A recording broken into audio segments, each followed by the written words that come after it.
Olá você que faz parte do projeto Bahia Produtiva. Hoje nós estamos aqui para falar sobre um tema muito interessante e de extrema relevância para as comunidades, o Mirosk.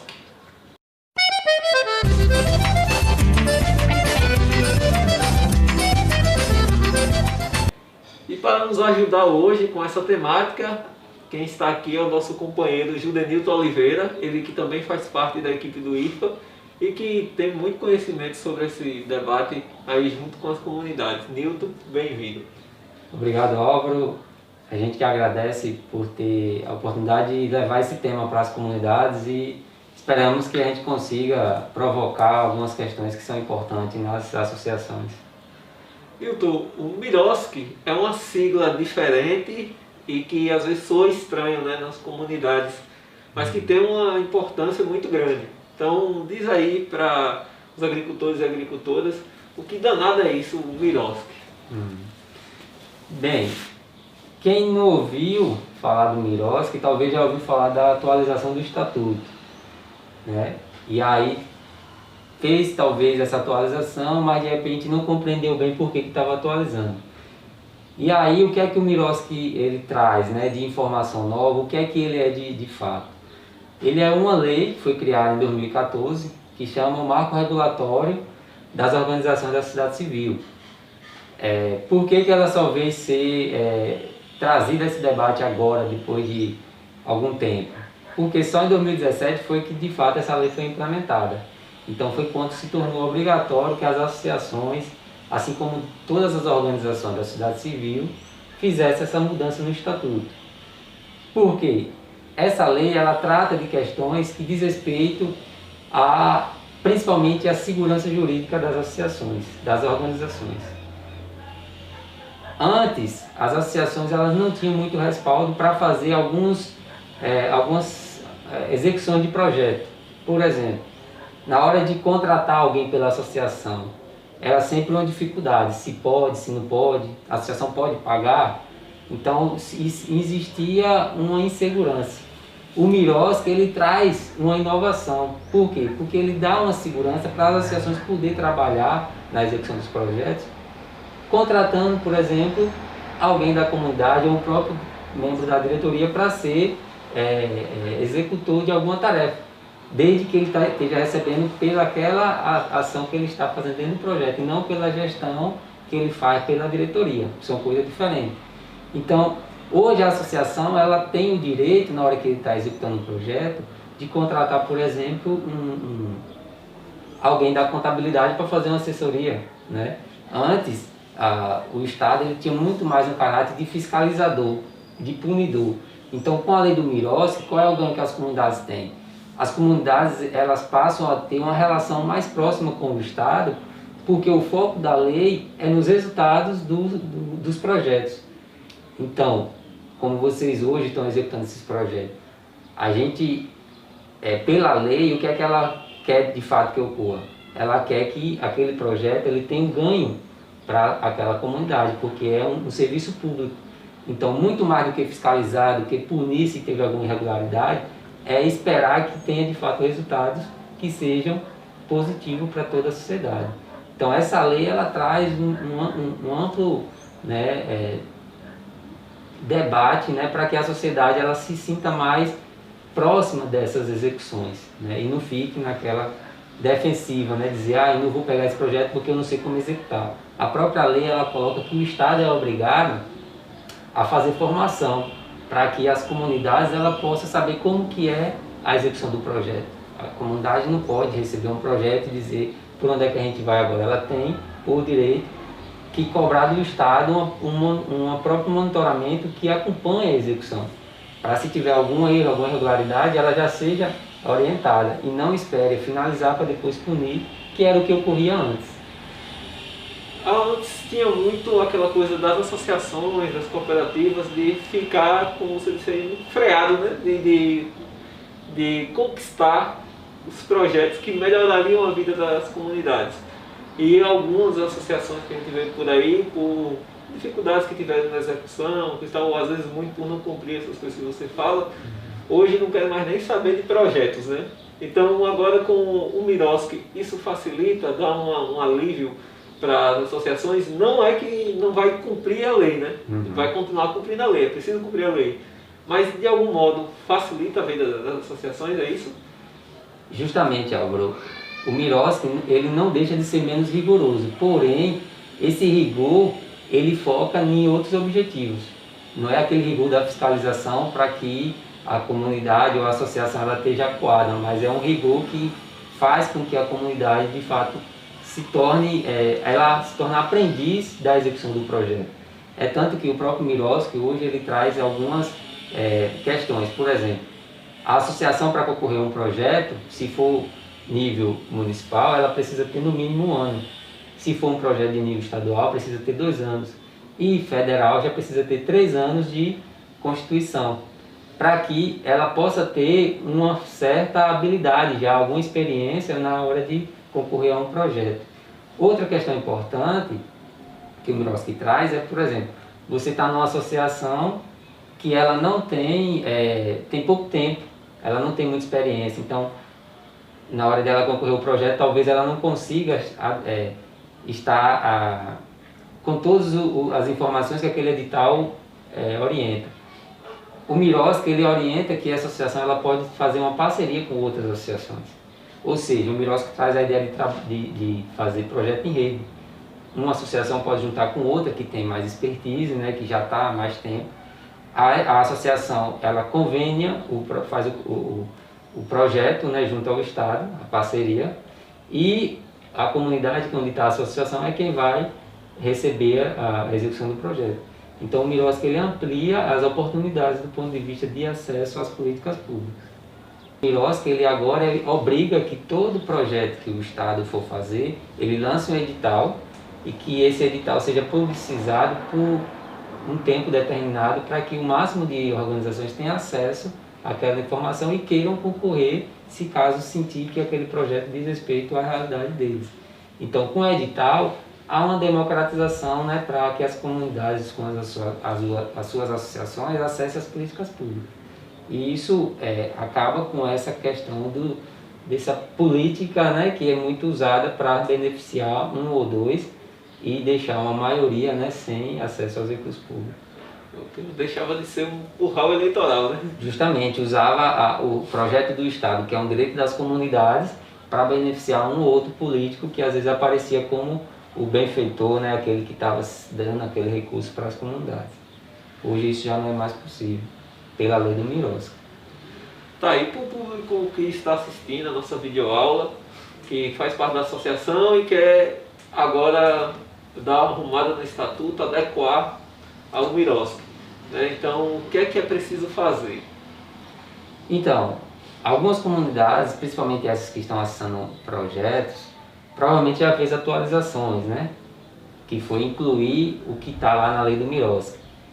Aquelas que ainda não fizeram essa atualização, precisa fazer essa observação no estatuto e ver se ainda não foi feito. O que é que vai mudar no estatuto de fato, né? Para que as comunidades fiquem atentas.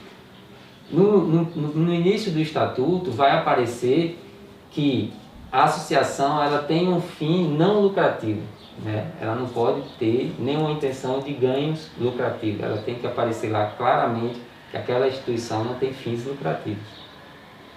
Que há uma diferença entre fins lucrativos e fins econômicos, né? Ela pode até ter um fim econômico, porque a associação ela vai movimentar recursos e tudo mais, mas ela não pode ter lucro com a movimentação desses recursos. Então ela não pode ter fim lucrativo. O Miroski obriga que tenha isso no estatuto.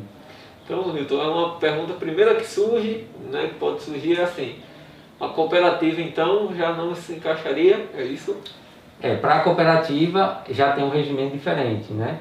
Porque a cooperativa ela já tem uma outra lei que orienta, né, o estatuto dela. Mas para as associações comunitárias já se trabalha com essa ideia de fins não lucrativos, né, que é um dos objetivos da associação. E aí outras coisas que aparecem a associação ela precisa ter um caráter de serviço público, né? Ela não pode omitir que ela está a serviço da sociedade, então lá vai aparecer que aquela associação ela é de interesse público, né? Outros pontos importantes, que aí devido ao MIROS que o Estatuto precisa mudar. Quando se fala da contabilidade, né? Quando se fala da prestação de conta, que vai ter um item no Estatuto, lá precisa ter essa informação de que aquela associação da comunidade está lá no seu Estatuto dizendo que toda a prestação de conta ela vai estar adequada a normas brasileiras de contabilidade. Por quê? Porque isso vai ser obrigado na hora de ela fazer um projeto com qualquer ente público. Vai querer que no Estatuto esteja lá dizendo que ela vai agir de acordo com as normas públicas de contabilidade. Que é o que é isso? Tá com a orientação de um assessor contábil, que é o que as associações já vêm fazendo.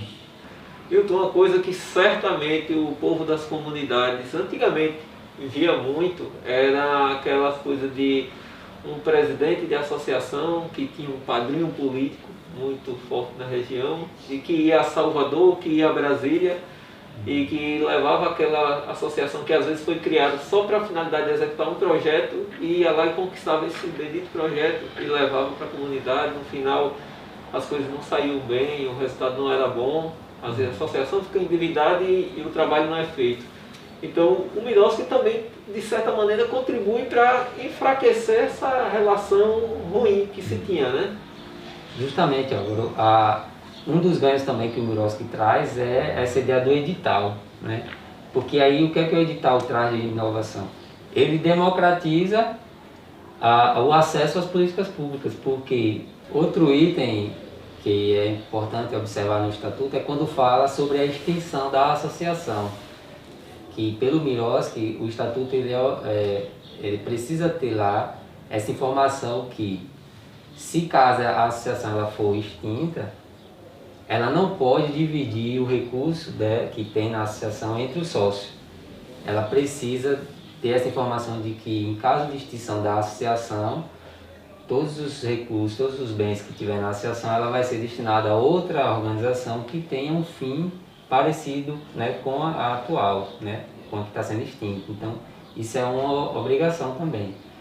De modo geral, as comunidades ela precisa ter esses pontos assim, mas pode também pesquisar que existem cartilhas que orientam. Por exemplo, tem uma plataforma MIROS, né, que tem um site e lá tem várias cartilhas que mostram essas atualizações, né, o que é cada item que precisa mudar, por que precisa mudar. Então, as comunidades hoje que já conseguem ter acesso à internet podem entrar na plataforma MIROS Bahia e fazer essa consulta.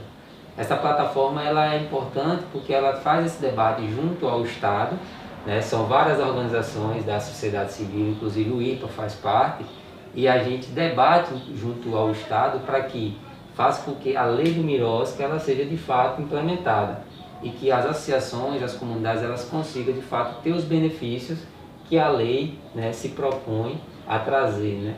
Então é um debate ainda que está sendo feito porque o Estado tem muitas secretarias que ainda não estão fazendo o uso da lei na hora que faz algum projeto. E a gente faz esse monitoramento, né, através da plataforma e também do Confoco, que é um conselho que faz com que ocorra esse debate para que essa lei ela seja de fato implementada. Muito bem. Nilton, então nesse passo a passo aí, uma coisa é certa. Para fazer a mudança é preciso que a associação faça uma assembleia, não é isso?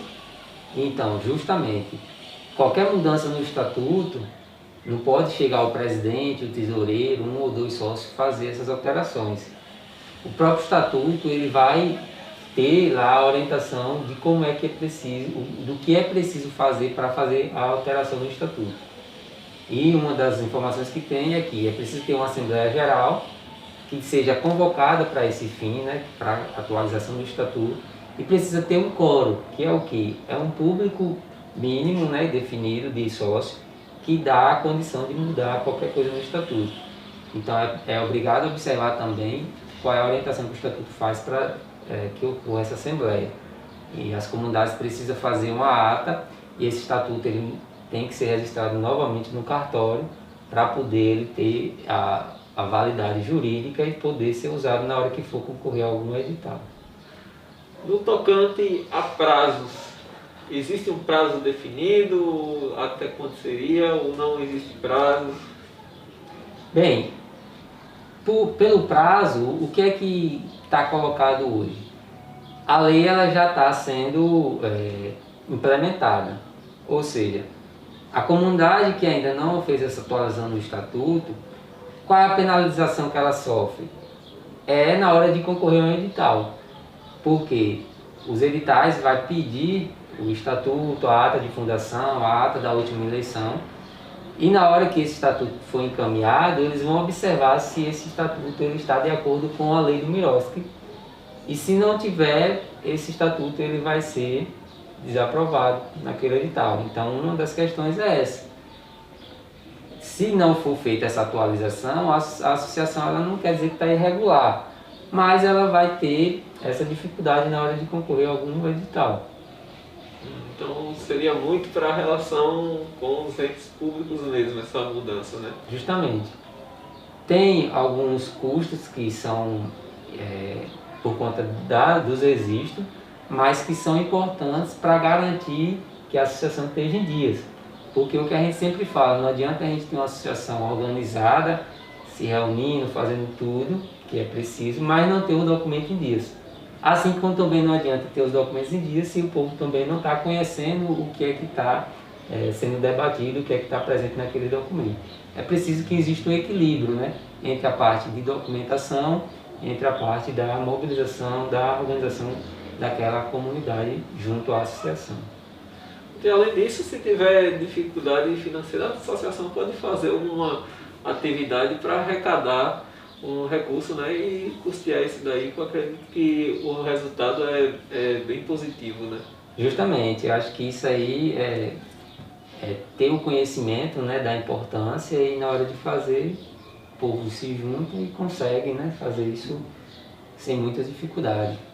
Isso. E a nossa equipe também conversou com a Candice Araújo, ela que também vai trazer mais informações sobre esse tema para a gente. Gente, tudo bom com vocês?